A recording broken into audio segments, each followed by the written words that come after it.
The first thing my boss did at my promotion party was raise his glass and end my career. It was supposed to be a celebration. My name was on the banner behind him. Congratulations, Kira Morales, Director of Strategic Partnerships. 40 people from finance, legal, product, and sales stood around high tables with champagne flutes, smiling, waiting for the toast. Then he smirked. "Ladies and gentlemen," Mark Halden said, tapping his glass, "I want to congratulate Kira on her ambition." A few polite laughs. He turned toward me, eyes sharp, voice louder now. "But ambition without loyalty is just failure with confidence." The room went still. He lifted his glass again. "So let's be honest. Congratulations. Failure. You're finished?" For half a second, no one reacted. Then someone laughed. Then another. Then the whole room followed. The kind of uncomfortable laughter people use when they don't want to be the only one not laughing. 40 people. Colleagues I'd trained. Executives who'd praised my work in private. I didn't laugh. I set my champagne down, reached into my bag, and pulled out a black envelope. Mark noticed. His smile faltered. I walked up beside him, close enough that only he could hear me. "Before you finish," I said calmly, "you should call the VP." I placed the envelope against his chest. The $4.2 billion deal just vanished. The laughter died in seconds. 10 minutes earlier, I'd still believed this night meant something. For 3 years, I'd led the Atlas account, our largest international partnership. A multi-year infrastructure modernization deal with a European logistics consortium. $4.2 billion in projected revenue. It was fragile, complex, and political. Half the board didn't even understand it. I did.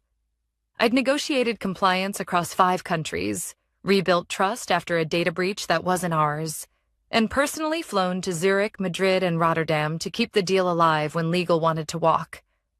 Mark didn't do any of that. Mark took credit. He was my boss, SVP of Commercial Strategy. Polished, charming, and deeply threatened by anyone who didn't need him to speak. For months, I'd felt the shift. Meetings rescheduled without me. Emails forwarded but not replied to. My name slowly disappearing from decks I'd written. Still, when HR told me I'd been promoted, I allowed myself one mistake. I believed it. The party was Mark's idea. "Let's make it public," he'd said. "Show leadership confidence." What he meant was, "Watch this." After I handed him the envelope, Mark stared at me like I'd spoken a foreign language. "Kira," he said quietly, teeth clenched, "this is not the time." "It is," I replied. "Check your phone." Inside the envelope was a single page. No logo, no drama. Just a signed notice from the Atlas Consortium's legal counsel. Termination of exclusive negotiation rights. Effective immediately. Mark opened his mouth to speak. His phone buzzed, then buzzed again. I stepped back, giving him space to read. Around us, people shifted. Whispers started. The head of finance frowned. Someone from legal leaned forward, trying to see the paper. Mark's face drained of color. "That's impossible," he muttered. "No," I said evenly. "It's contractual." He looked up at me, eyes sharp now, furious. "You don't have the authority." "I did," I said. "Until yesterday, which is why I used it yesterday." The room was silent enough to hear the HVAC kick on. The VP of Global Operations, Sandra Liu, was already calling him. I could see her name on his screen. He didn't answer. He looked at me instead. "What did you do?" he hissed. "I stopped protecting you," I said. Here's the part no one in that room knew. 2 weeks earlier, I'd been copied on an internal email chain by mistake. Mark and 2 board members discussing risk containment. My name was in it. Kira's become the face of Atlas. That's a problem. Clients trust her more than the firm. We need control before the close. They weren't promoting me. They were sidelining me. The promotion was a decoy, a way to make me visible, then disposable. So I did the only thing experience had taught me to do. I read the contracts. The Atlas agreement had a clause, rare but enforceable. If the firm materially altered the negotiation team without consortium consent before final signature, exclusivity could be withdrawn. Mark had reassigned my authority internally.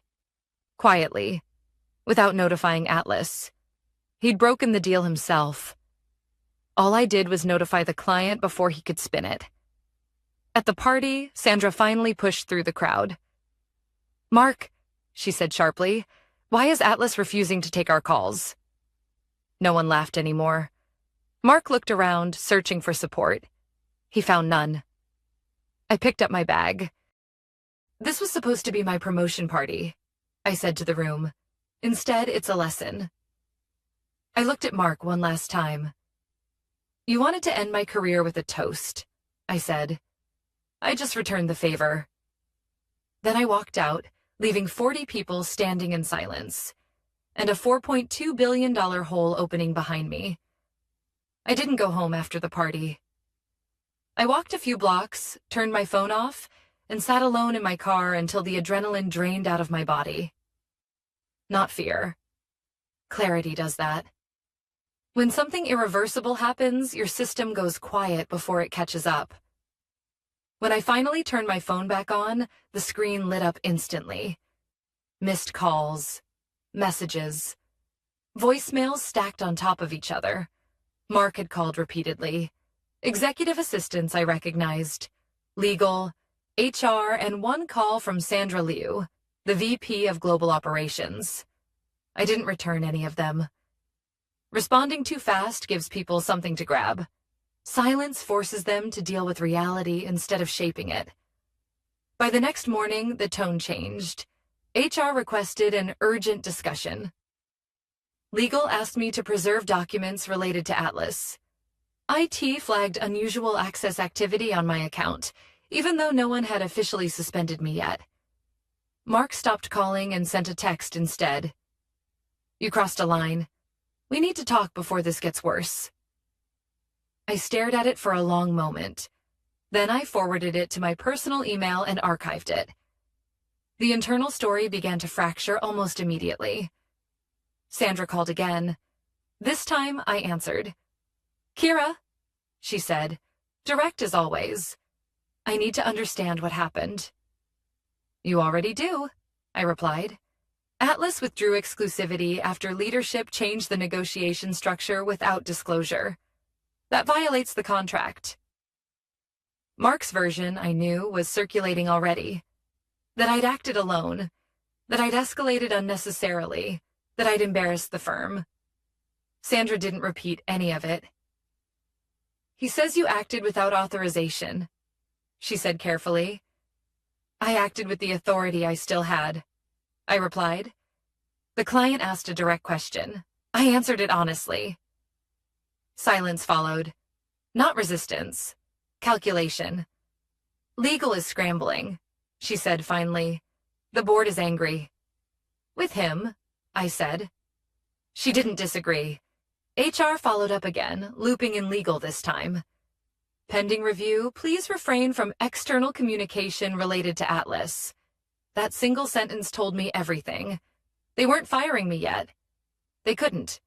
Not without acknowledging that I'd been empowered to lead Atlas at the time I disclosed the change, and acknowledging that meant admitting Mark had reassigned control improperly. So they paused. In corporate America, pauses are rarely neutral. They're defensive. Later that day, I received a call I hadn't expected. Daniel Brooks, U.S. Counsel for the Atlas Consortium. "We're getting pressure," he said without ceremony. "From us?" I asked. "No," he said. "From your company." I leaned back in my chair, already understanding. And we're not responding," he continued. "Not until something's clarified." "What's that?" "Who actually leads this deal?"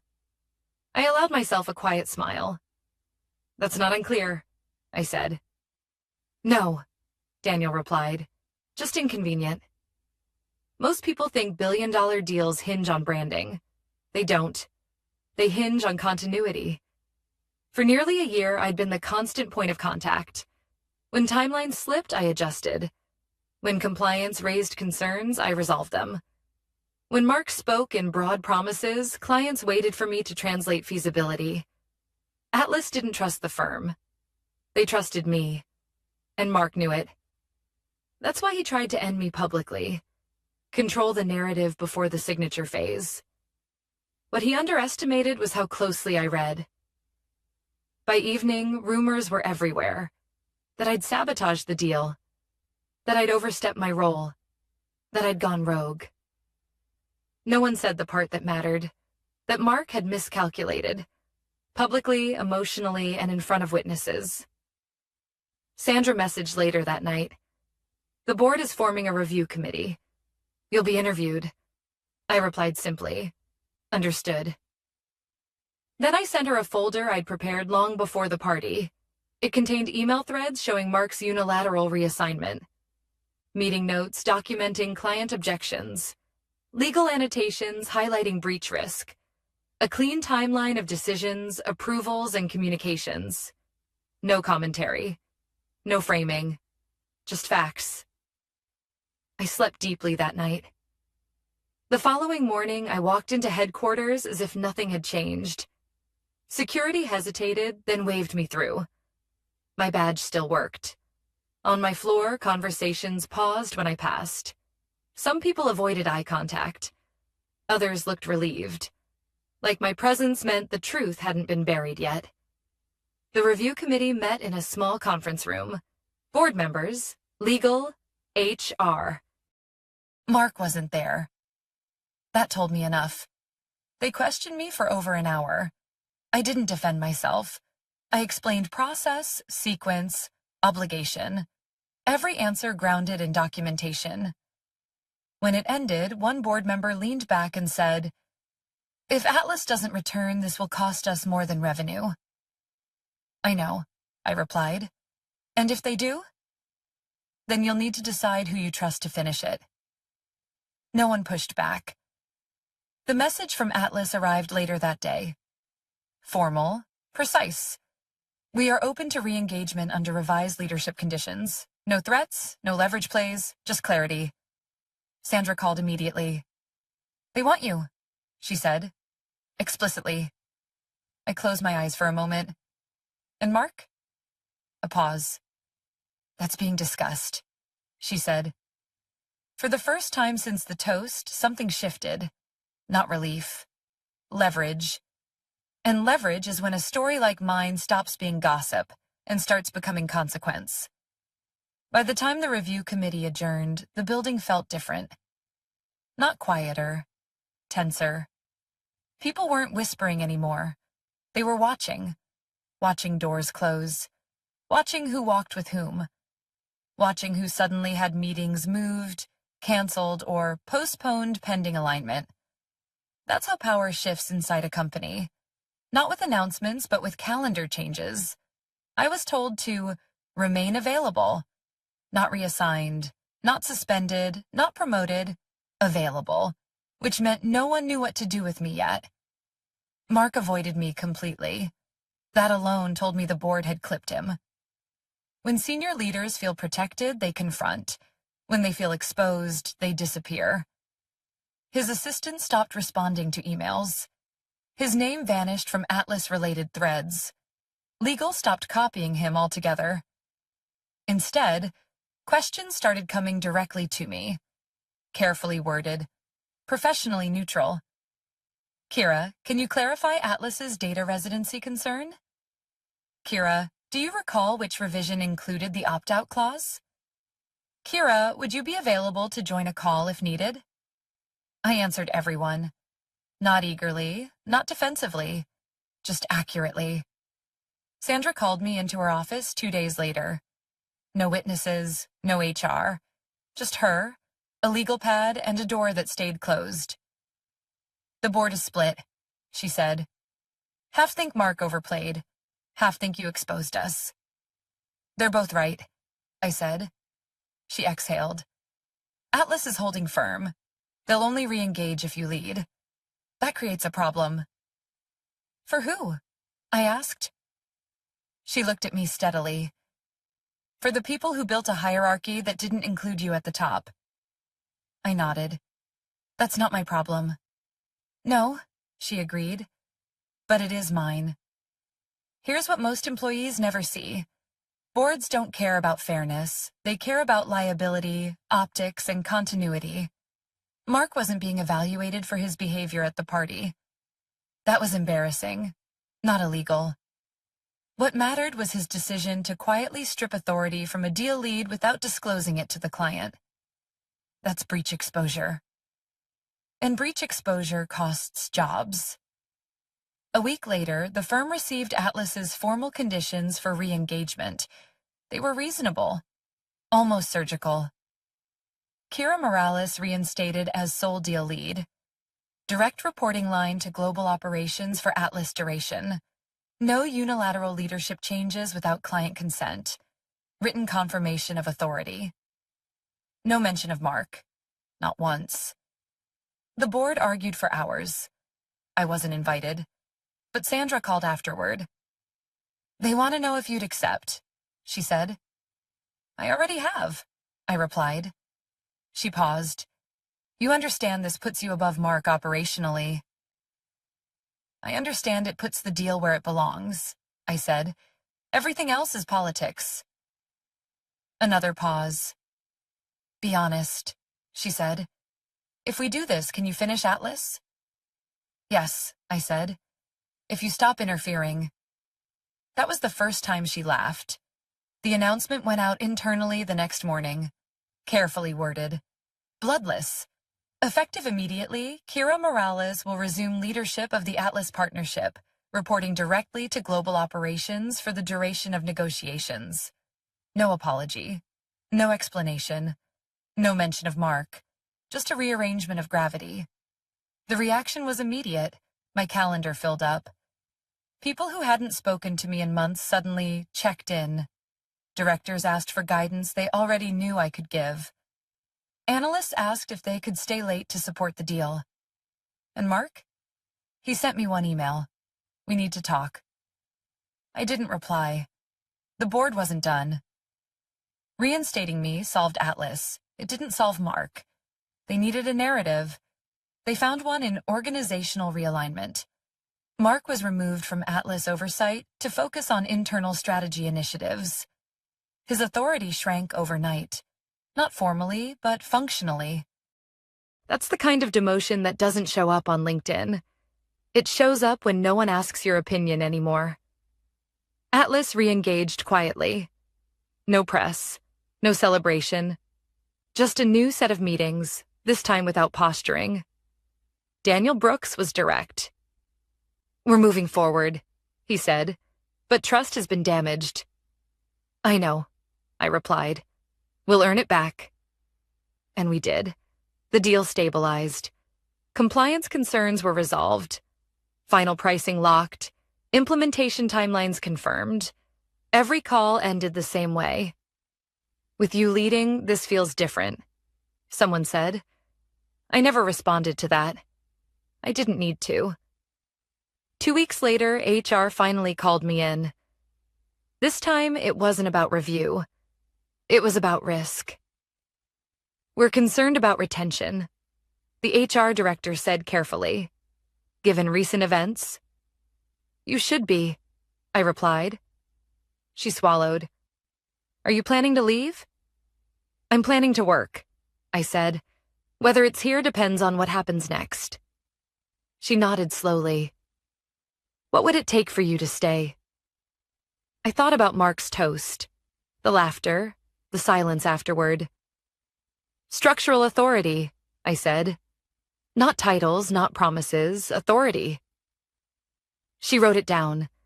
Later that day, Sandra called again. The board wants to make this right, she said. That depends on what right means, I replied. They're considering a new role, one that doesn't sit under Mark. I smiled, just slightly. Then they're finally paying attention. She hesitated. If we do this, Mark won't survive it. I didn't answer immediately. Not because I felt conflicted, because consequences don't require commentary.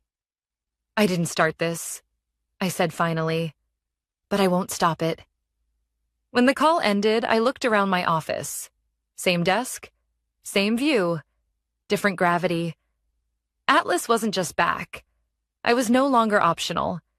And when you stop being optional in a place that tried to erase you, the next chapter writes itself.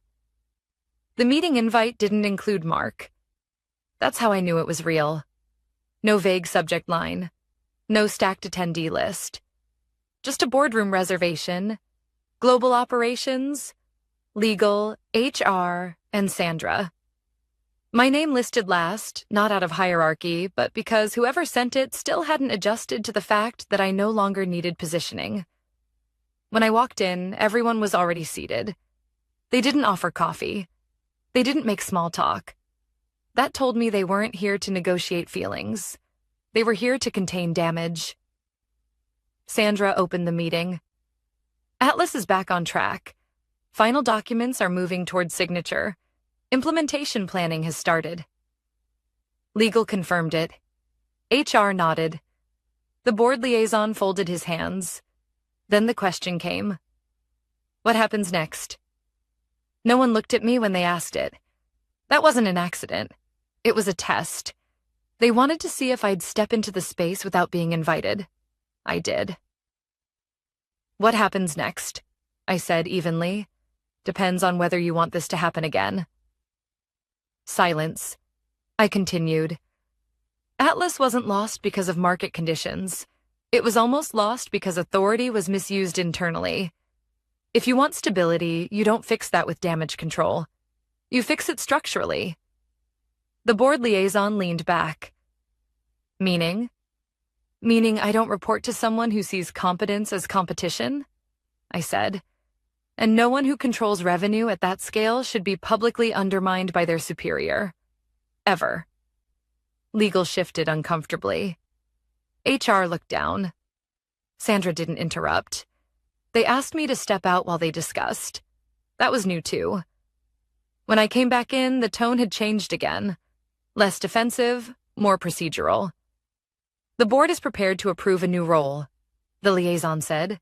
Vice President of Strategic Partnerships, direct reporting to global operations, authority defined by contract, not discretion. It wasn't the title that mattered. It was the reporting line. And Mark? I asked. A pause. He'll be reassigned, HR said carefully. Effective immediately. Reassigned is a generous word. In practice, Mark was being moved away from anything that generated leverage. No direct reports tied to revenue, no client-facing authority, no seat at the table where decisions became irreversible. He wasn't being fired. He was being removed from relevance. The internal announcement went out before lunch. No mention of the party. No mention of Atlas almost collapsing. Just a clean statement about strategic realignment and enhanced focus on growth. People reacted the way they always do when truth is edited out. Some congratulated me too loudly. Some avoided me entirely. Some pretended nothing had changed. Mark didn't reach out. He didn't have to. His assistant sent a calendar update canceling all recurring meetings. Until further notice. That notice never came. The real shift happened outside the firm. Atlas scheduled a joint session. Not with executives.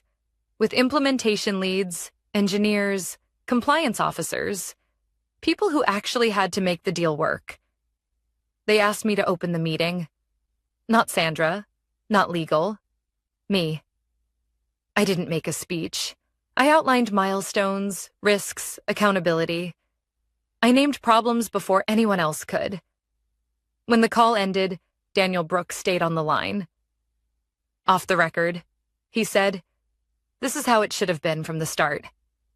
I believed him. A week later, Mark resigned. It wasn't dramatic. No farewell email. No LinkedIn post. Just a quiet update in the internal system and an empty office by Friday afternoon. People whispered. Of course. They always do. That he'd been pushed, that he'd negotiated an exit, that he'd chosen to pursue other opportunities.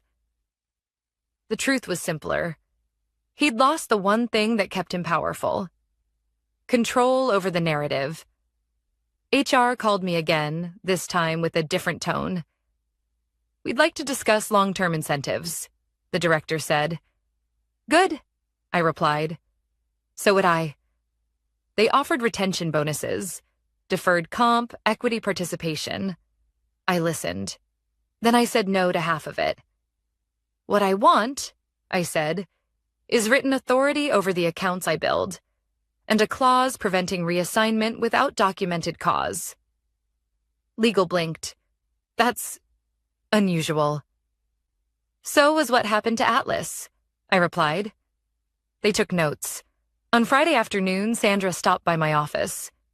She didn't sit. I won't pretend this was handled well, she said.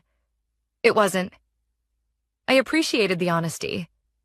You didn't cause it, I said, but you didn't stop it either. She nodded. Fair. Then she hesitated. You could have burned this place down. I know, I said. Why didn't you? I looked out the window, down at the street, people coming and going, none of them aware of how close a multi-billion-dollar decision had come to collapsing over ego. Because I didn't want revenge, I said. I wanted control. She smiled faintly. You got it. The final Atlas documents were signed the following week. No ceremony, no applause, just signatures, confirmations, and implementation schedules locked into place. As the last call ended, I closed my laptop and sat back. The office felt different now. Not because I'd won, because I wasn't bracing anymore. When a workplace tries to humiliate you into silence and fails, it doesn't just change your position. It changes how the building breathes around you. They didn't laugh at me anymore. They listened. And that meant the final chapter wasn't about what they'd taken.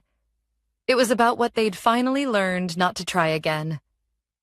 The morning after Atlas closed, I arrived earlier than usual. Not because I had to, because I wanted to see the place before it adjusted to me. Offices remember things. Power shifts leave traces. Who gets greeted, who gets interrupted, whose calendar fills without asking. I watched it all from my desk, untouched, coffee cooling beside my keyboard. No one announced my arrival. No one needed to. Atlas was done. Signed. Live. Real. And for the first time since the party, there was nothing left to react to. The board requested a final debrief the following week. Not a celebration. Not a postmortem. A reckoning. They asked me to walk them through the entire life cycle of Atlas. What worked. What almost failed. Where governance broke down. I didn't soften anything. I explained how ego slows execution, how sidelining expertise creates blind spots, how performative leadership erodes trust faster than missed targets ever could. No names, no dramatics, just cause and effect. When I finished, the chair nodded once. This won't be the last deal like this, he said. No, I replied, but it can be the last one mishandled this way. They agreed. Mark's departure left a vacuum.